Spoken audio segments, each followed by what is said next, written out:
jump moving up, usually there's resistance at a critical moving average series. You bounce off the bottom, and then you just don't make it past some particular moving average that offers resistance. And this time we jumped way past the 200-day moving average, like 100 points higher, and way past the 50-week moving average, I think about 90 points higher. This is a major bullish reversal. So, in another perspective, gold is showing tremendous relative strength compared to, say, the stock market, the oil market, the junk bond market, and a whole lot of other things. The only thing that is looking equally good is the Treasury bonds, which I regard to be a black hole. It's a black hole. The Treasury bond's a black hole. It's attracting capital across the world. Countries are having problems with their stock market, so money goes into the Treasury bonds. Countries are having problems with their currency, so investors are moving out of their own domestic currency and into Treasury bonds. It's a black hole. It's not a good investment. It's a black hole. It's attracting global capital in a climax event that's going to result in the vanishing of the dollar. It's very interesting what's happening. This black hole has never been seen like this before. You have trouble in all kinds of asset classes, in all continents, and lots of economic justification for the problems, and money's moving into the supposed safe haven, where I think some of it is going to be lost, maybe more than a little bit. So we could talk for an hour about the Treasury bond black hole, but I'd rather not discuss that today because we got some really good things lined up. Definitely, and what I was going to ask you about next is if you can expand a little bit on what do you think has changed that is making investors fearful and want a safe haven in the first place? Well, you have all kinds of news of bank problems. Now, bear in mind that since Lehman, we've not made one single constructive reform move toward remedy. Not one single move. The move to 0%, that was to enable Wall Street to make money on a carry trade, bond carry trade. That was to make free the money in the interest rate swap derivative machinery so they could have artificial treasury bond demand when no one's buying treasury bonds. This black hole is fed by 0% and the derivative machinery, multi-trillion-dollar derivative machinery. Okay, so they're seeing bank problems. They're hearing about threats of bail-ins. They're hearing about negative interest rates. These are not normal things. It's much worse. You're getting finally what I forecasted in. I gave about 4 different interviews during Christmas holidays, and each one I outlined and described with some degree of detail how the expiration of the oil hedges would happen in January, February, March. And you're going to see a lot of energy firms fall, and their banking partners realize tremendous losses. Well, it's happening now. But people are also noticing the shipping distress. I think there's actually an unspoken global strike now where shippers refuse to accept treasury bills. I don't mean shippers. The people who lease the ships, the people who use the ships to ship products like containers, they're refusing to accept treasury bills in payment, so the ships don't go anywhere. The people are also seeing tremendous amounts of job cuts amidst this sluggish recovery. I mean, it's like there's a law. You must describe the sluggish recovery. Now, fear is growing. Okay, you have leaking information about new currency systems. You have the RMB usage, Chinese currency, much more for trade payments. You're seeing bypasses of the U.S. dollar, like Russia and China are not using the dollar anymore for any of their oil trade. You have Iran coming on saying they want only euros, which is exactly what Saddam Hussein did that earned him an invasion. I think people who are a little bit smarter are noticing that QE, the monetary policy, is not working. It wasn't designed to work. It was put on in 2012 to cover the treasury bonds, absent demand, to cover the U.S. government debt that no one wanted to buy. It wasn't to solve the systemic problem. It was a patch to make sure that the U.S. government didn't default on its debt.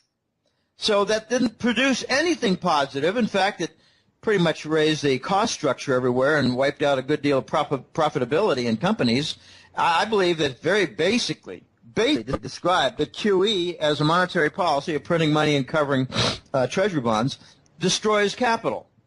By eradicating the profit margin, increasing costs, it puts equipment out of business and takes it offline. I mean, everything that the Euro Central Bank has done with its gadgets and all of its different, it's got its own little alphabet soup of junk facilities. They're not working. The sanctions against Russia, they're not working. They're about to be reversed. You got all this war going on in Syria and Ukraine, and people are beginning to wonder, what is the United States policy all about except war? So people are starting to hunker down into gold. And, you know, I think that there's something a little bit uglier going on, and that is that earthlings are awakening to the constant, endless war from the Satanist Western elites and their plans. And it's just not working. So if you want to light a fire across the whole world, people are going to start to invest in gold in a big, big way. And that's what I think is going on now. But the part that I love the most is that on a relative strength basis, apart from the black hole and treasury bonds, there's only one asset group that's doing well, and that's gold. I think it's outperforming, say, farmland right now. Now, one other thing that is being affected by the fear investors are feeling right now is the stock market. Now, I'm not a technical analyst, but if you look at the U.S. stock market charts, for example, the chart of the Dow crashed in August, but then when it rose back up, it didn't make a new high. And then it crashed again, and this month it made a lower low. So it seems like the trend is lower highs and lower lows, which therefore is a downtrend. What do you see? The same thing. Let me put some more flesh on those bones. I am a technical analyst. I'm not, well, you could say I'm a professional one, but it's not my main focus in the newsletter. I'm no novice to technical analysis. And here's what I see. First of all, you have a critical bust going on in the energy sector. It seems to be the last straw to point out the economic depression. I mean, I don't go with the nonsense. I just don't follow the path of the propaganda artists out there who say, well, the sluggish recovery is, making some progress. No, it's not. We got a vicious recession with massive feedback loops, and the only thing positive out there that they can point to is that the unemployment rate, as they measure from the percentage of workers who are collecting state insurance for unemployment, that's going down. But since when is that unemployment? No, that's not the unemployment rate. That's unemployed no longer receiving their insurance. So that's not a progress point. Okay, here's what I see. We have some breakdowns in the chart. Okay, I'll get to your point, which is excellent, and I'll put a little bit more description on it. But we have bearish crossovers. Okay, when a 200-day moving average gets crossed by the 50-day moving average, which is more volatile up and down, if it's averaging only 50 days, it's less stable than averaging 200 days. So the 50-day moving average crossed over and went down. Oh, that's very bearish, very bearish. And you saw something similar with the weekly chart. You also had a retest top failure. Okay, what I mean by that, as you were describing, we came down off a top several months ago, but when we tried to continue up and go beyond it, we failed. Exactly when the bearish moving average crossovers were taking place. But here's where that retest failure looked even worse. It had higher volume than the most recent top. That's very significant. A retest with higher volume. That means like you're trying to get more people to push the car than before. All right, bring in your other neighbors. Bring in 4 other guys. And it still didn't work. All right, that's a bigger, more important failure. So we've had important changes since January. I think this is like a sentiment shift since January. I call it a new dawn. I've been describing a new sheriff in town for the last couple of years. I don't know anybody who's used that terminology, but the new sheriff is from the East, and the new sheriff is calling some new rules. And I believe that there's been a movement the last few months to bring about some very important critical changes, and some of the smart money is noticing this, is adapting to this and is responding in a big way with the stock market. So I agree with you. This is a change. We've gone suddenly from an uptrend to a downtrend without even a hint of a multiple months of leveling off. This is a reversal with a failed retest with higher volume and critical moving average crossovers in a bearish way. This is looking like a truly horrible chart. Now, besides in the U.S., are other countries' stock markets in trouble as well? I think a better question is which other foreign stock markets are doing well, and the answer is none. None. Not even the robust Hong Kong market for stocks. And I had a feature story. It's not my own. I don't mean to say it's an original, but I had a feature story in the February gold report that I post for Hat Trick Letter. You had a reversal in the Hong Kong property market. This is the sort of thing that's leading stock markets down. In Brazil, it's the declining real currency, which is down about 70 or 80% in the last 3 or 4 years. So that's leading their stock market down. In Europe, you've got sanctions and you've got the human dumping of garbage going on. I actually forecasted correctly a major terrorist event last autumn. I noticed that not only was there human garbage, the North African and some Middle Eastern Arabs being dumped in Europe, and I noticed something really important regarding this dumping of the Arab refugees. They're not Syrian. They're all kinds. I mean, I have a client in Italy who said, Jim, you're calling it the Syrian refugees. They're Moroccan, they're Tunisian, they're all kinds. They're not just Syrian, they're all kinds. This is a dumping process. And I asked a critical question. If you're Mr. Mohammed and you have a wife and 2 kids and you need to get to Europe in order to find a new life, how on earth are you going to pay for the passage? They're being paid by the NGOs out of the U.S. government. This is a dumping process. Okay, so I made a forecast that if they're dumping tens of thousands of Arabs, refugees into Italy and Germany and France, then this was a smokescreen for moving in some terrorists, and we're going to see a big terrorist event somewhere in a major European city. I said this in August and September, and there it was, Paris, France.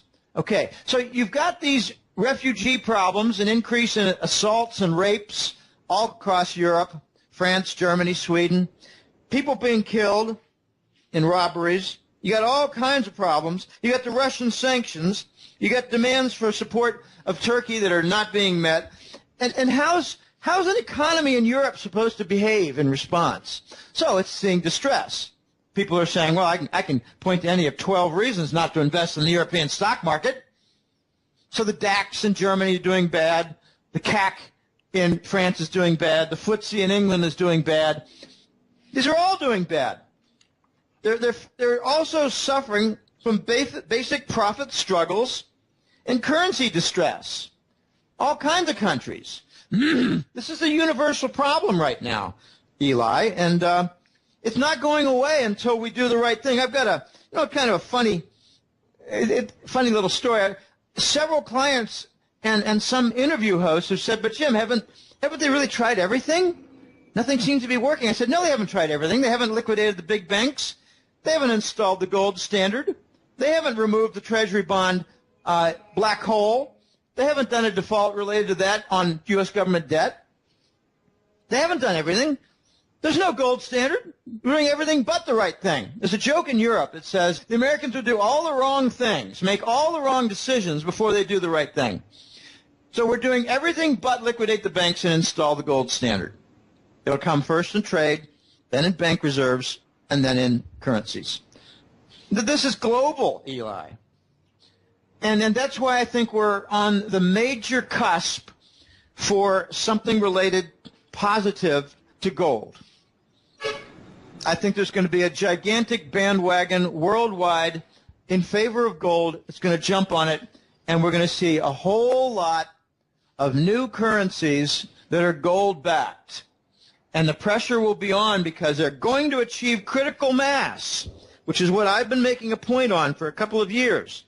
They're going to achieve critical mass because there's going to be a sufficient number of countries involved to maybe cover, say, 75, 80%, maybe 85% of global trade. So any country that doesn't participate, they're looking at the third world. Now, we're going to see a lot of positive events, I think, this year regarding gold. I mean, you can look at specific examples like the Shanghai Gold Fix is taking control from London. Yeah, the Shanghai Gold Exchange is offering RMB-based, Chinese currency-based futures contracts for gold that actually deliver in gold, unlike what the COMEX does. They don't deliver in gold. You want to buy a gold contract in New York on the COMEX? Fine. But don't expect to get any gold as part of the contract. In other words, constant violation of futures contracts and no lawsuits and no criminal prosecution. They're selling gold without delivering gold. That's just a control device. All right, so we're going to see a lot of interesting positive events in gold this year. And unfortunately, it's going to be amidst ruins of the global economy and the global financial structure. Now, if I could just ask, you're saying that countries are going to start backing their currency with gold. I mean, the price of gold right now is way too low for that actually to be feasible, right? I mean, there's way too much currency in the world. So wouldn't the price of gold have to be set much, much higher? Exactly. And that's the plan. How high do you see the price of gold going? Well, I see several steps. I'd like to outline the steps and maybe put a few words behind them. I think we're going to see the big banks of the world realize we need to conform to Basel III and the rules related. We need to load up on some gold and put them in our bank reserves, now Tier 1 asset, as they call it. And when everybody's in place, this could actually be part of the reason why gold is doing well in the last month. Big banks are buying gold.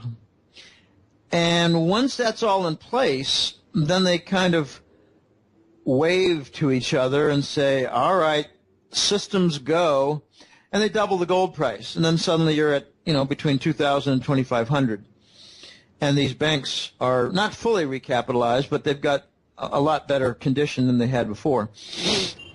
Then the next stage comes when, after that has been the case for a while, like several months have passed and we're still over 2,000 with some retests on the downside that are successful. In other words, increased volume to push down the gold price, and it doesn't go below 2,000, and that's seen as a positive event and signal.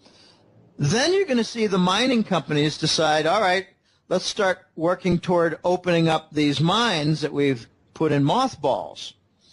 So you're still not going to get the new mine supply while you have all this new demand. So if you don't get that new supply coming in to meet the demand, and it takes much longer for the mining companies to achieve the new supply, then the gold price is going to continue rising with this new demand from the banks and the new realization among world investors that gold's in an uptrend, it's rising. Well, I'm going to jump on that.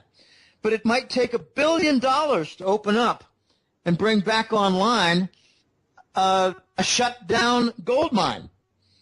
For environmental reasons, a costly process has been manifested and realized in the last year of sealing up the shut-down mines. You can't just walk away with holes in the ground. You got to seal it because they leak. All right, so that'll take us way past 2,500, probably closer to 4,000 or 5,000. And then comes the serious demand for all the different global gold-based currencies. And the big banks are going to say, well, we need to get rid of all of these sovereign bonds. It makes no sense to have debt as a banking core asset. That's a very important point that highlights how sick our global financial system is. The basis and core foundation is debt. It's designed for a systemic collapse when you get too much debt. So that's what we're seeing now after 45 years since the Bretton Woods Accord has gone away. So you have lots of steps here, and I think we're going to get eventually past 10,000 on the gold price and get somewhere like 300 or 400 on the silver price. So given all these multiple steps that I just described, I think we're going to be on a rather impressive march that's not going to take, say, 5 or 6 years. I think it's going to take like 2 or 3 years. It's going to be breathtaking. The Chinese are fed up. They want to change the system, and I think they're going to be just like the Lord overturning the temples and their tables. The Chinese are going to overturn the COMEX tables and say we're dealing with a double gold price. Let's see if we can attain some equilibrium. But it's not going to work. It's not going to work because the new mine output is not going to be there. We're going way down. We got some major problems in the mining industry. Where's the gold going to come from? Well, I got some clients, Eli, who say, if we ever get to 2,000, I'm going to sell some of mine. And I tell them, I wouldn't sell more than 10% unless you're urgently in need, like paying off some big debts or, going to law school or something, going to medical school. And they all write back and say, oh, yeah, I just sell a small amount. So if we get to 2,000 and most people just sell a small amount, you're not going to achieve equilibrium when the mines have not been successfully reopened. And then you get to the other steps like I described. We're going to have about 4 or 5 steps in the next 2 or 3 years that get us to 10,000. It's going to be exciting. You're going to be able to say victory, but not without a price. There's going to be a couple of macro effects that are going to be horrible. One is that the dollar goes away, and therefore so does the inventory supply system based on the dollar. That's a very important point. In Costa Rica here, I'm making a list of all the things that are supplied in dollar form. I'm buying up packs of Gillette razor blades.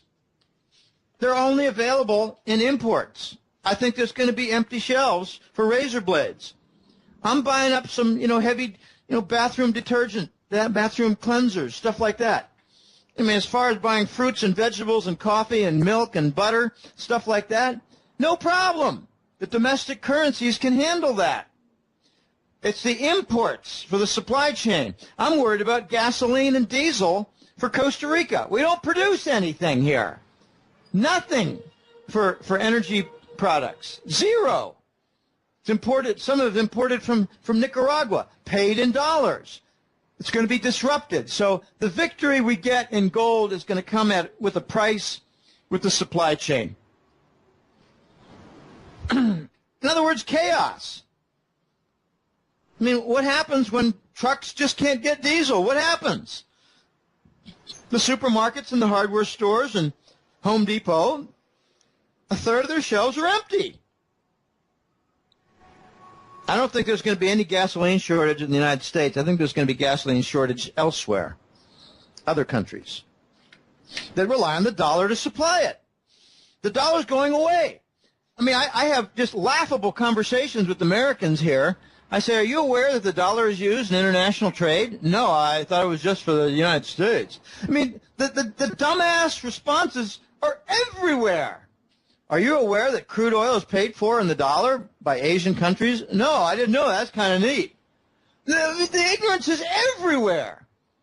Our nation has been dumbed down to a tremendous degree by bad economics education, by minimal math requirements in high school. We've even done away with phys ed.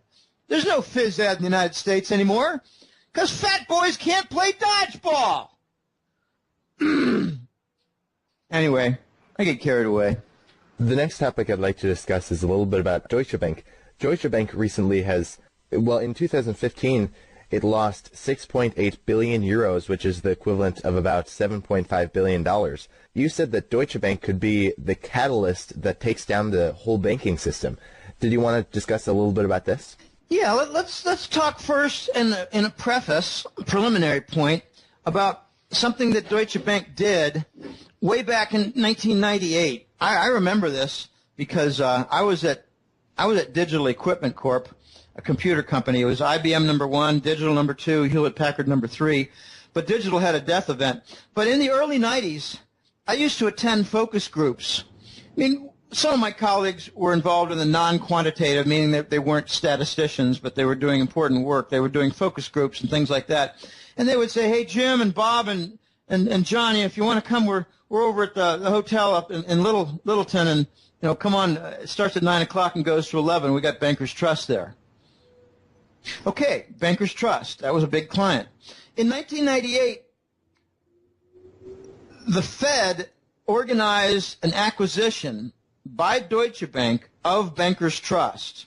Bankers Trust was not an ordinary kind of a bank. It had corporate clients, to be sure, but it wasn't, a retail bank where people would say, I got a passbook savings account and some CDs. No, it wasn't that kind of bank. It was called the Fed's Bank. It was called the central bank's bank because it contained a lot of derivatives. And I call that the whirling dervish of mythical mass that the entire U.S. banking system foundation was built upon after Black Monday of 87. Black Monday of 87 was a very important point in American financial history because that was the event that highlighted how the United States banking industry was insolvent.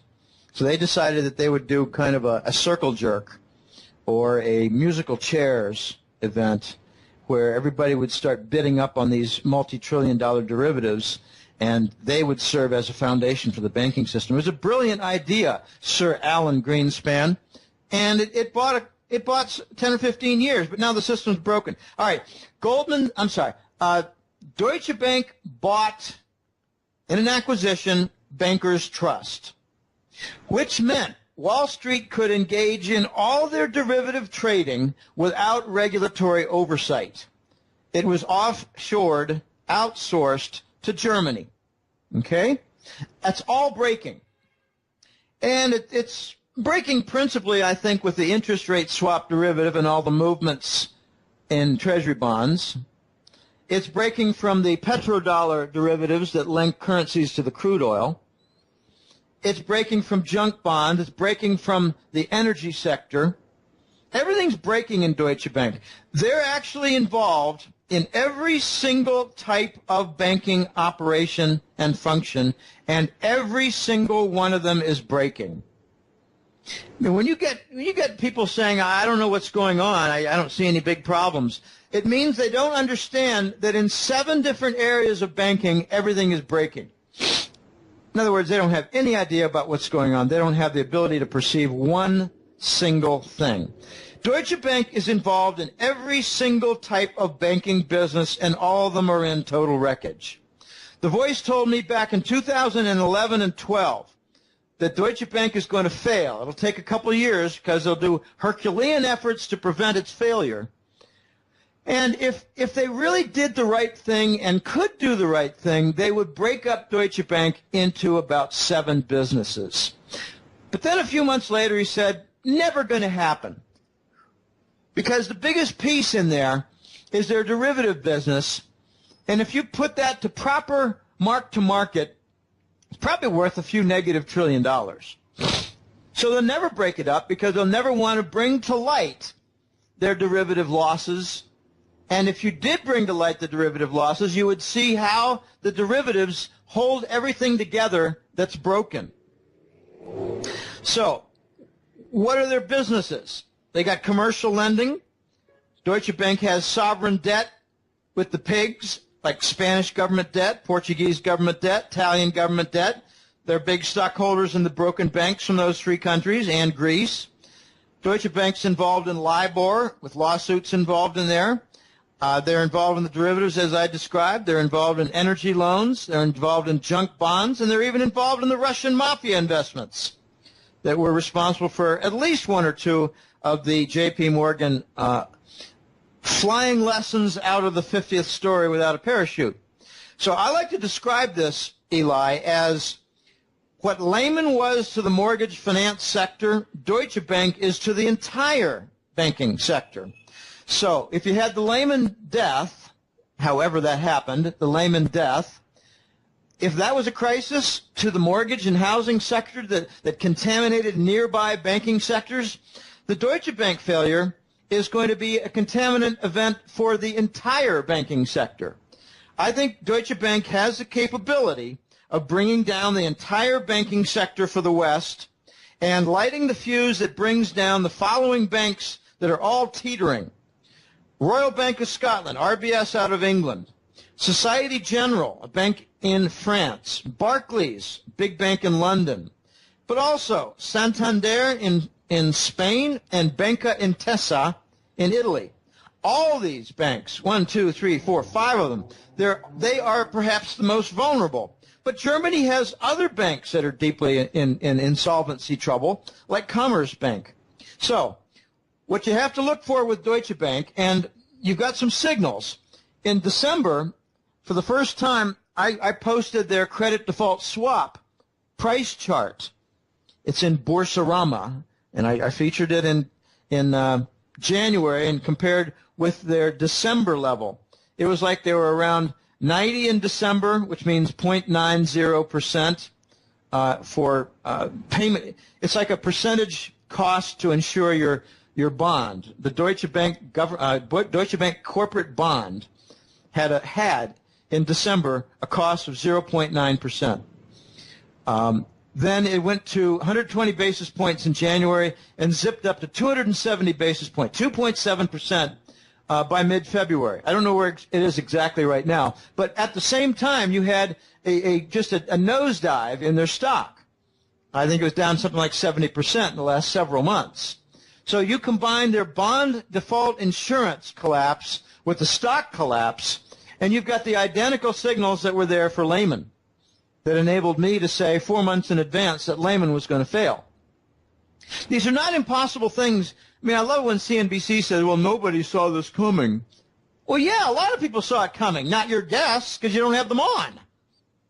You don't want to have people on CNBC in July of 2008 saying the credit default swap for Lehman Brothers is rising like crazy and looks like they're going to die. No, you cause a stock panic if you do that. So CNBC, they don't do capable reporting like that. No, that's you leave that for the hat-trick letter to do. All right. Well, the last topic I'd like to discuss today is about negative interest rates. And negative interest rates are being tried by central banks in Japan and European countries. And as for the bond market, Bloomberg actually reported that $7 trillion worth of government bonds around the world have a negative return. And this is actually, I think they said at the time they reported it, it was like 29% of total first world countries' bonds, which is just enormous if you think about it. And so what does this mean as for the current state of the world financial system? I mean, have we ever seen, ever in history, have we ever seen negative interest rates? No. Have we ever seen the global financial system collapse? No. No, that's what's happening. Okay, let's suppose you had Alan Greenspan doing a press conference, everybody genuflecting and kissing his ring in, say, 1989. Okay? Mr. Greenspan, could you foresee in the future a day when the United States would have 0% for the official Fed funds or 0.25%? Oh, no, I'm sorry. That would never happen in the United States, Sir Alan Greenspan would say. Another guy would take over a mic and say, Mr. Greenspan, could you foresee into the future where the Federal Reserve would authorize the printing of money to buy U.S. government debt securities? Oh, no, that's what they're doing in Japan. That would never happen in the United States. Another guy grabs a mic and says, Mr. Greenspan, could you foresee in the future a day when the U.S. big banks would charge money for people to put cash in accounts? Oh, no, that's ridiculous. Could we move on to more sensible questions? Eli, these are symptoms of a broken system. Here's why they're offering negative rates. There's a big problem in commercial lending. They're not able to make money at big banks by lending to commercial entities. Big companies are not expanding. We're stuck in a vicious recession with feedback loops. There's no such thing as a sluggish recovery. Ever since Lehman, we're stuck in a vicious recession with feedback loops. So big companies are not expanding. They're laying people off. They're cutting jobs. So when a big bank calls up their buddies, they have a long-standing relationship, they call up 5 different companies and say, do you need to borrow some money? Let's have a meeting and a lunch. We can have some martinis, and we'll line up some big loans. And the companies say, no, we don't need to borrow anymore. We're laying people off, cutting jobs, restructuring, and shutting down certain business segments. So where do the big banks make money lending on their commercial sector and portfolio? Nowhere. So how do they make money at the bank except to charge money for people who come in with their cash? Oh, gosh. If you're a small business owner and you're cutting back and you say, well, I'm going to liquidate this entire store, its inventory, and some trucks, sell off some computer systems, network stuff, and maybe a little dish on the roof. And with all this, we're going to get about $80,000, and we want to put it in the bank because we have no use for it as capital. And the bank says, well, gosh, we have too many companies like you in small business that are doing precisely that. We can't offer you an interest rate anymore. So we're going to charge you some money for putting it away.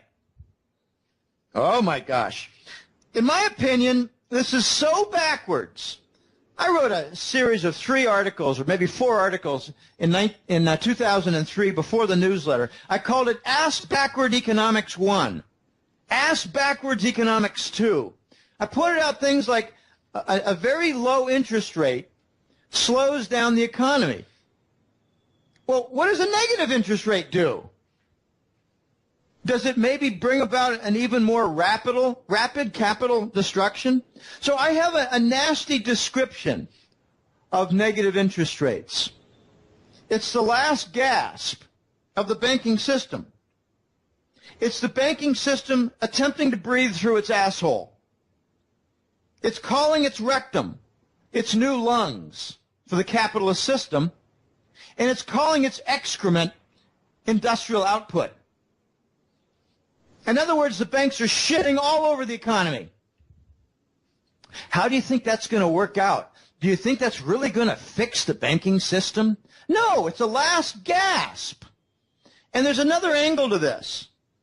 If you're engaged as a big Wall Street bank in a carry trade where you're borrowing short-term money and you're investing it in long-term bonds, that's one reason the 10-year bond is having a rally.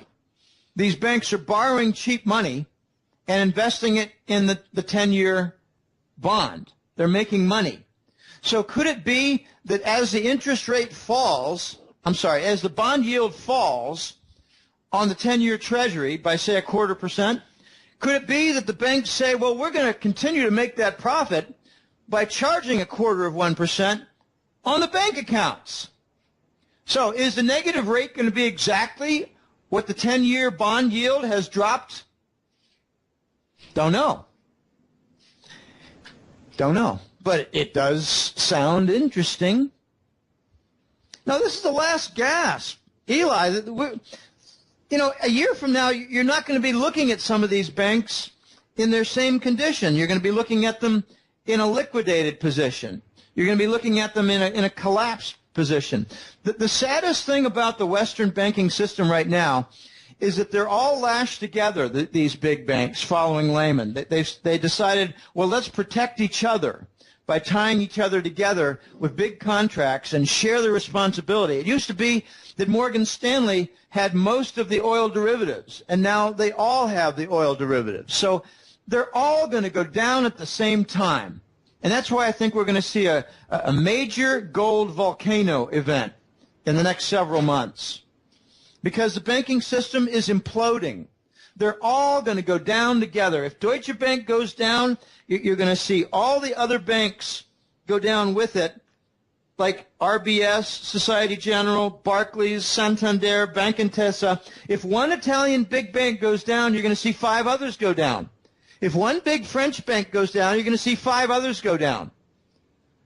It's a domino contagion effect. They don't want the contagion, so they lash together themselves, hoping that no one big bank would go down, like Deutsche Bank.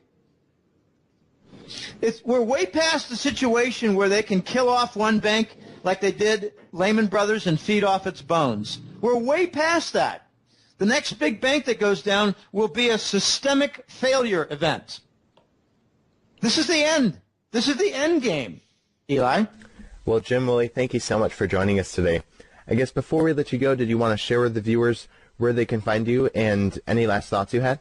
Sure. The website is www.goldenjackass.com. No hyphens or anything weird in there. Just goldenjackass.com. Amazingly, Eli, this May will be 12 years. So it's been a long path. I did not expect when I started this for the dollar to be around at the year 2010. They've extended things with 0%, extended things with QE and the bond monetization, which is something like a country Zimbabwe would do. We're doing the Zimbabwe monetary policy for the global financial system. And it's causing a global vomiting event. So I cover a lot of things in 2 reports for the Hattrick Letter. It's the Global Money War Report. I changed that name after the Lehman event because, I didn't need to forecast how the banking system was going to go bust and turn insolvent when it just happened. So I changed the theme of the first report to the Global Money Report, Money War Report, and I focus on that with, major events to defend the dollar. Like wars in Ukraine, to defend the dollar, obstructions in Syria to prevent Iranian gas from reaching the European market, because the Gulf Emirates don't want their business in LNG upended. So there are a lot of major events like Russia and China going off the dollar standard for trade, especially oil. A lot of events like the Chinese spending really $1 trillion or more of their treasury bonds to buy up assets around the world. So those are money war topics. The second report is the golden currency report, where I get down to the nuts and bolts, like Indian demand for gold and silver, North American demand for gold and silver. And there's an interesting point regarding North American silver demand. If you add together U.S. coin demand for silver to the Canadian coin demand for silver, it is less, it is overwhelmed. The silver demand does not get filled by North American silver mining output. The demand for silver coins in the U.S. and Canada exceeds the mining output in North America. I should say Canada and U.S. because Mexico is different. Mexico has some demand, but I don't have data on their output versus coin demand. That's a remarkable event, and that's in the golden currency report. I didn't get a lot of sleep last night, messing up on a couple words here and there. And there's another big phenomenon that I cover in the gold and currency report, and that's the massive changes going on in the silver market, where 10-year-old coins now are not given the same price as a 1- or 2-year-old coin. They're called bullion coins, but the 10-year-old coins are being given a price more consistent with a 100-year-old collector item. And you're also seeing the live market for silver go completely dry. It's kind of a side market where, got an emergency. I need $10 million worth of silver to complete a certain large-scale project, and I'm willing to pay $15 premium on the silver price. In other words, I'm willing to pay $25 to $30 per ounce if I can just get my hands on $10 million worth. It's called the live market. It has zero supply now. And the last thing is the silver, what do you call it? The silver cycle. The silver cycle is where grandma's silverware from your dining set. You bring together all the different silverware from estate sales, and that used to be sold at a 10% cut. less than the spot price. Now it's a premium. Well, that whole industry now is